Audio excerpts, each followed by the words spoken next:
بسم الله الرحمن الرحيم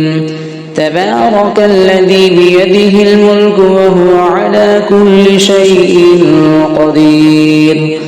الذي خلق الموت والحياة ليبلوكم أيكم أحسن عملا وهو العزيز الغفور الذي خلق 7 سماوات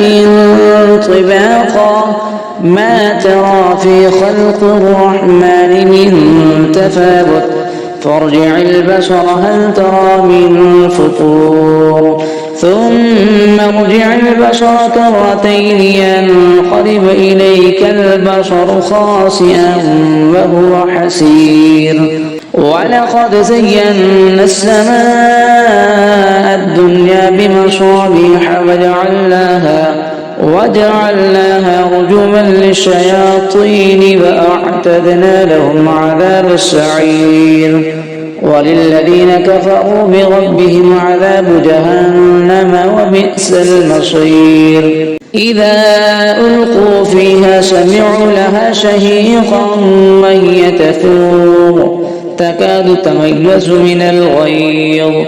كلما ألقي فيها فوج سألهم خزنتها ألم يأتكم نذير قالوا بلى قد جاءنا نذير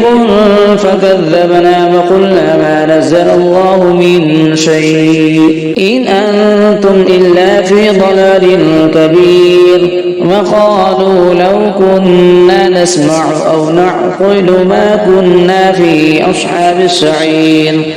فاعترفوا بذنبهم فسحقا لأصحاب السعير إن الذين يخشون ربهم بالغيب لهم مغفرة وأجر كبير وأسروا قولكم أو اجهروا به إنه عليم بذات الصدور ألا يعلم من خلق وهو اللطيف الخبير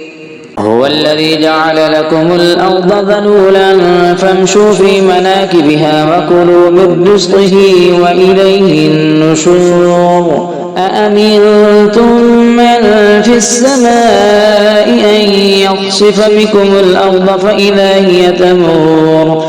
أم أمنتم من في السماء أن يرسل عليكم حاصبا فستعلمون كيف نذير ولقد كذب الذين من قبلهم فكيف كان نكير أفلم يروا إلى الطير فوقهم صافات ويقبضن ما يمسكهن إلا الرحمن إنه بكل شيء بصير أمن هذا الذي هو جند لكم ينصركم من دون الرحمن إن الكافرون إلا في غرور أمن هذا الذي يرزقكم إن أمسك رزقه بل لجوا في عتب ونفور أفمن يمشي مكبا على وجهه أهدى أمن يمشي سويا على صراط